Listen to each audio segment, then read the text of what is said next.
Welcome back to video 14. In this episode, we're just going to kind of document some of the trial and error process of figuring out some of these side cuts. And we will complete those in these videos so we don't have to rehash these again.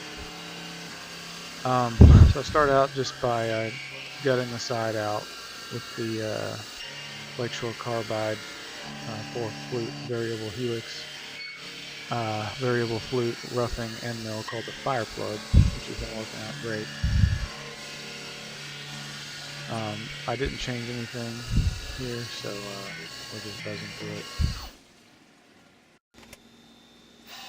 Then, so the new operation here is I'm actually plunge milling those tight radii with a 1/4 inch end mill before I do the finish pass here.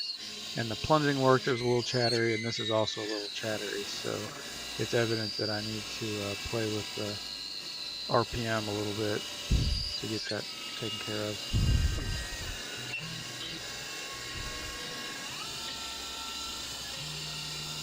And I milled the flats on the sides. It's not completely necessary, except for the fact that it makes the 3D contouring flow a little bit easier. And it makes the side milling operations less contingent upon absolute accuracy from the first setup on fixture plate 1, which was quite accurate, except when we move on to the 3D milling portion, if there's any discrepancy in the geometry, it'll show up. So that's just kind of a safeguard against that. All these operations haven't changed really. Still relieving the bottom side of the rail. Just relieving some of the area with the 1/8 inch ball mill.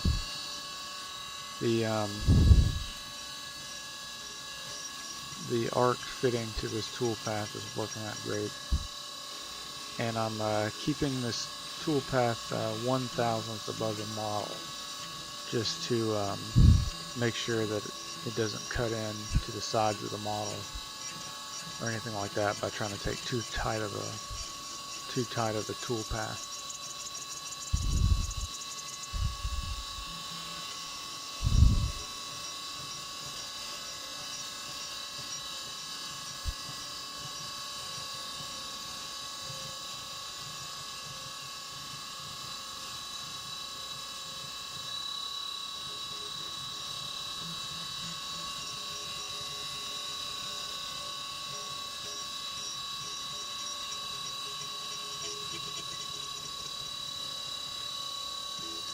Now, one thing I was never really happy with was the way this end mill kind of runs through all that beefy material in the back there, kind of chipping it away. It ends up being kind of chattery, and I think that will be pretty detrimental to tool life, even though this is just an 1/8 inch ball mill. It's just a pain to keep changing them. And this is the one I've used from the beginning, and it's still going fine.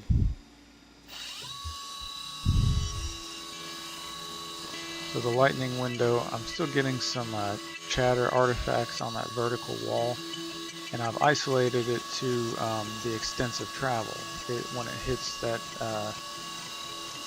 the extensive travel, it's basically for a fraction of a second engaging radially 100%, and it causes some lateral deflection in the x-axis, which causes some gouging in that vertical wall. So I have a few ideas that we'll try to alleviate that problem later in the video. So I'm doing the 3D toolpath here, and I'm only giving it 3/1000ths above the model. I thought I could get away with it. So we'll see what that looks like, but otherwise it cut fine.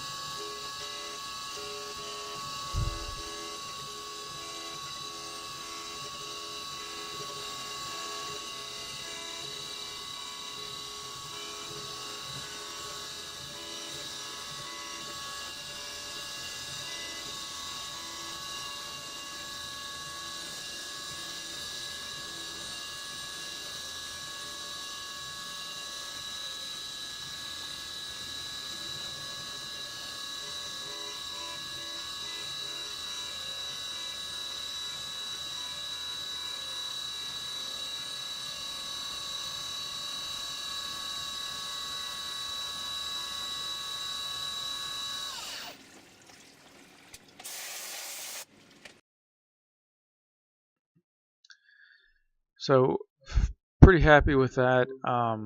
It's evident that the 3D toolpath on the lightning window cut just a tad too deep. It's not really that crucial, but it may leave just some surface finish imperfections that actually might even go away once it's sandblasted, but I want to get it pretty foolproof. I want to get the code pretty foolproof before I run with it. But otherwise, everything worked out pretty well. There's a bit of chattery marks there on the vertical wall when using the 1/4" end mill on the finish pass. I just added some light to the situation here. So you can see how light reflects off the surface, different places where the end mill's cut. But generally, very pleased so far. Nothing major. Now it's just a bunch of nitpicky stuff with surface finish and tool artifacts and things. So we move on, and we're trying it again. I slowed down the RPM here on the plunge, and I added another plunge right there where the tool seems to chatter a lot. And I slowed down the RPM here as well, which helped, but it's still somewhat chattery. And I'm sticking with the spring pass here as well.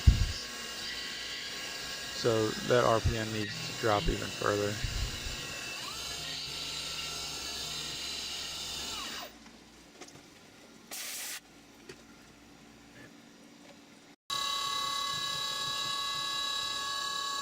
So jumping ahead, this is the 3D contours again. They've been pretty consistently matching up with the geometry that it's given. So I'm very happy with that. It doesn't seem to be a problem with inconsistency, like where one would cut too deep or one doesn't cut deep enough. So you can hear that chirp of chatter when it hits the extensive travel. So I think I'm going to try something a little bit different on this one to see if we can eliminate the tool marks in the vertical wall. And it's not that big a deal. It just irritates me to no end to see something that I spent a lot of time machining that isn't perfect, or as perfect as I could possibly get it. So I ended up raising the 3D model, raising the tool path of the 3D model up above the part another thousandths to 4 thousandths again, because I had luck with that before.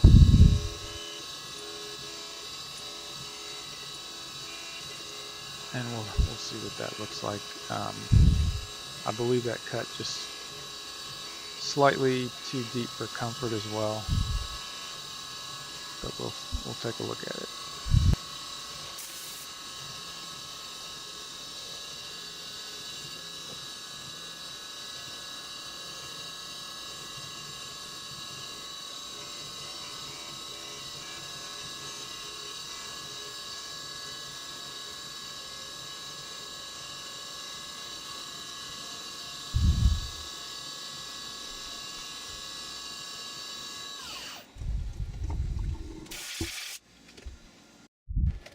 Yeah, I believe I cut just a tad too deep. So moving on, I mirrored the tool path over to the other side of the fixture plate there, because I'm going to do the opposite side.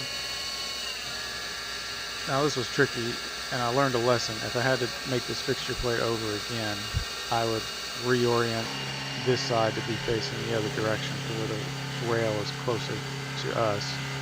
That way I don't have to change anything about the tool path to maintain the climb cutting condition.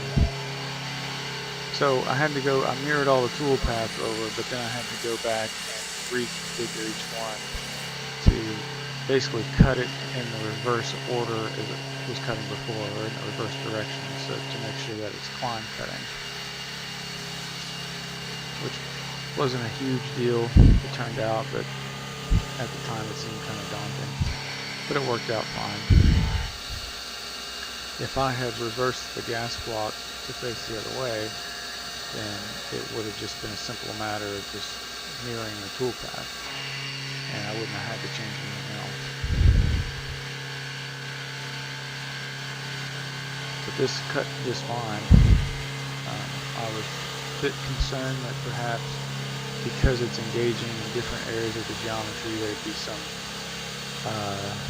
chatter events that would become uncovered versus machining it from the other side. But I didn't find that, and if anything, it actually almost sounded better cutting it from this side. I'm getting a little smoke there, and it's probably because my coolant pressure is starting to run a little low.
That side I was cutting a piece of transparent aluminum. I slowed down the RPM again to 1000 RPM, and that has essentially eliminated the chatter. But curiously, it left a bit of a rougher, wavier surface finish that I wasn't seeing before.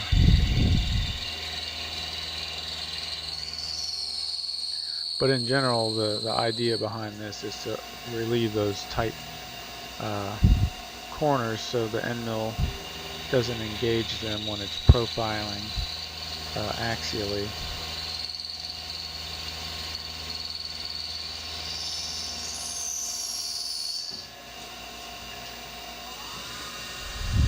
Which, if you recall, was causing quite a bit of short, intense chatter that would chip the flutes of the end mill. Now, this is a new end mill. I've been using it a while and I haven't heard anything on it yet, so everything is working out great there. And I slowed down the RPM again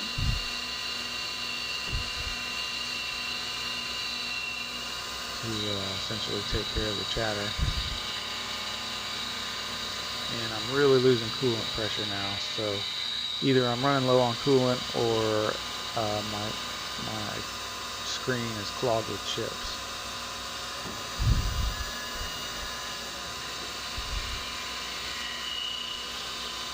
And even though the spring pass is not removing a huge amount of material, I'm going to keep it because, as I said before, it just to ensure that there's no end mill deflection that causes the that surface to be a little bit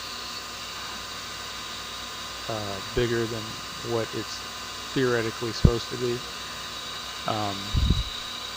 By doing this finish pass, it kind of eliminates that, and the 3D contouring matches up much better.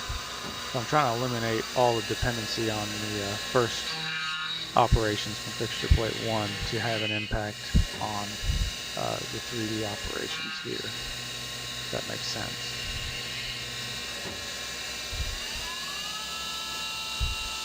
And I added another operation here where I actually just buzz off the top of that swing swivel socket post, because there is some amount of deflection from the other operation, and that just makes sure that it's at the correct level to mate up, well with the 3D operations.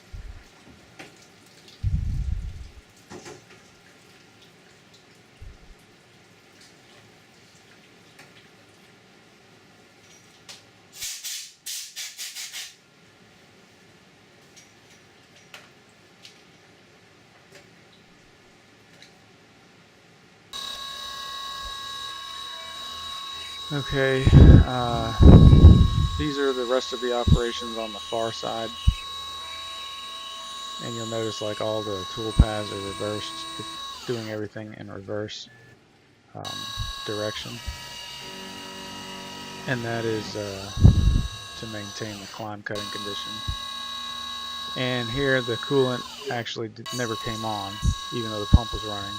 So now I have a full stream of coolant. What I did was I got in there and I looked, and sure enough, my chip tray was clogged with chips. So I took it out and hosed it out, cleaned it, put it all back together, and now I have a lot of coolant stream going on there. And that transparent aluminum cuts really well. It doesn't make any noise when you're cutting. There's no chatter. And it seems to be extremely lightweight. Can't even feel it.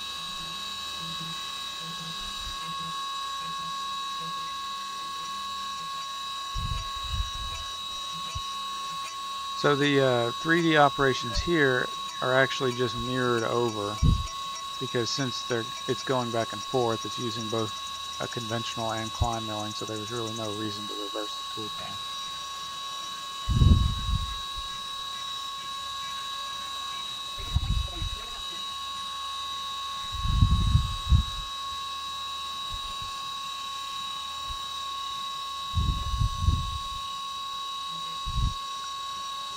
I may have forgot to mention it.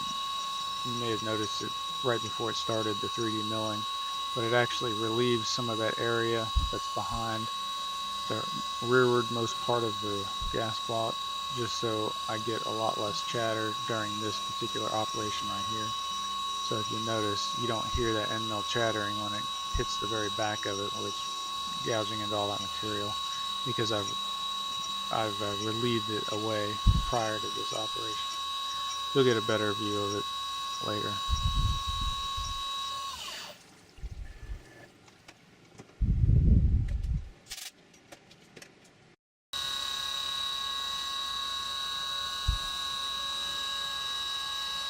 Okay, on this tool path, I raised it up another thousandths, so it's now 5 thousandths above the model. And again, that's mainly just so the 3D toolpath doesn't cut into gouge the model if it's slightly oversized, and create some ugly looking tool marks. Everything else is the same. Now I even tried this profiling pass the same way as on the other side, but now it's conventional cutting on the finished side. So you'll see here in a second that left a pretty gnarly finish, because it's cutting too deep. When it's conventional milling, I believe the cutter is being pulled closer into the part, and that causes chatter for one, but it also changes the dimension there, because that's about a 1/4 inch tall vertical wall there. It's really putting some deflection on that tool and causing some nasty surface finish artifacts. You'll see here in a second when I blow the coolant off. You can kind of make it out right there.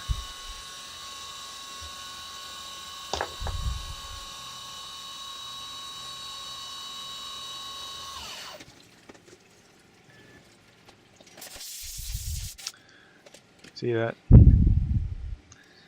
So that needs to be fixed.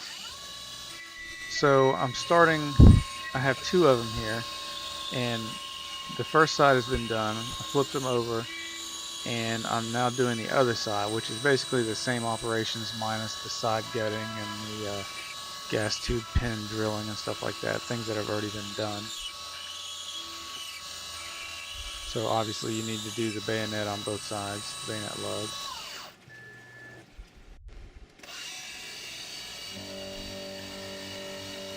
And then relieve the bottom side of that rail because there's a little bit of curvature to it from the first ops. Then I kind of machine those flat areas to make them less dependent on the accuracy from fixture 1.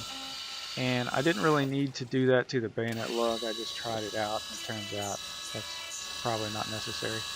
And here's what I was alluding to earlier about relieving that back area first. I do that so in the 3D toolpath it doesn't hit, gouge as much material there and shatter. I also changed some of the 3D geometry by adding some sort of containment regions in the z-axis to kind of engage the part at more graceful angles. And also I want the tool to change direction outside of the part because I was getting some very faint tool marks from that. So now I redone everything on the tool path to kind of to where the tool changes direction when it's not engaged in the material. And I've also changed this a bit to where it's now profiling the whole round over of that bayonet lug instead of just the back side. And this just makes for more continuity between operations, so there's no funny tool marks. And same thing here, I'm now like profiling the radius on the entire side there. So now virtually none of the 3D operations are dependent on the absolute accuracy of the prior operations, which is a much more robust solution for production, certainly. And you'll notice it's not getting chatter when it goes on the back side of that part because it's not gouging any material back there.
And again, no chatter back here.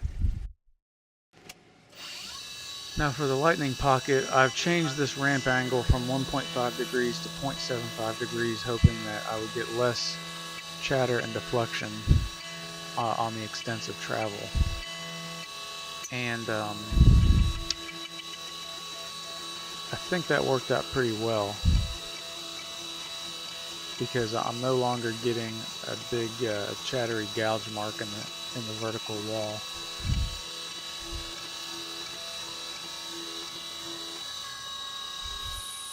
So I do this path right here to just kind of relieve some of it, and then I come back and do a full profile pass, and then this 3D operation here is still 5 thousandths above the model. Everything else the same.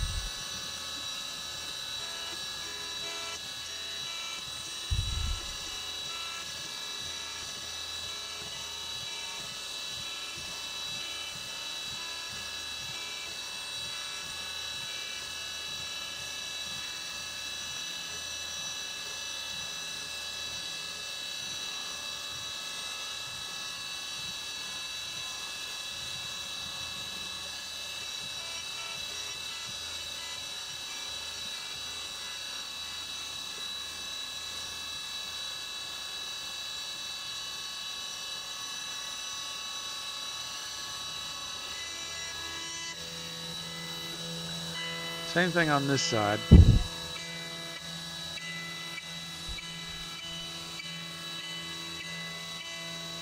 But the dilemma on this side was now all the cuts that I made previously on the other side were climb cutting, but when I put them over on this side, they're all conventional cutting.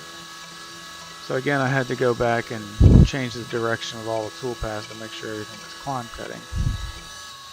And when I do the profile here, I just do a plunge there, and then I start in the middle here and do a plunge, so I can do a continuous profile all the way around. And that worked out much better than when I had done it just a minute ago when it was conventionally milling. But it still leaves some artifacts on that vertical wall. And after I studied them and kind of measured them to see, you know, because they're so subtle, I couldn't tell if they were going into the part or they were coming out. You couldn't even tell by running your fingernail across it. So I put my dial test indicator on there and determined that they were coming out. So because it was climb cutting, it was deflecting away from that vertical wall a little bit, so it makes sense. And you'll see in a second when I blow the coolant off. And then I came up with just a really simple solution. You can see those vertical lines right there, those vertical lines. Those are artifacts that are coming out of the part very subtly. And there's even one on this side as well. So all I did was just add a spring pass, and it completely eliminated all that stuff, and now it left pretty much a perfect surface all the way around. And I do the same thing here. I plunge there, and then I just climb cut all the way around it. So here's the finished part. Everything worked out just spectacularly. I'll make just a few minor changes, but nothing that really needs to be thoroughly documented or anything. So I do need to design some soft jaws to cut off that back tab, but other than that, we're pretty much ready to rock and roll here. I'm gonna start testing the production on fixture 1 pretty soon, so that'll be the next video. So thanks for watching, and stay tuned for some more exciting stuff coming at you.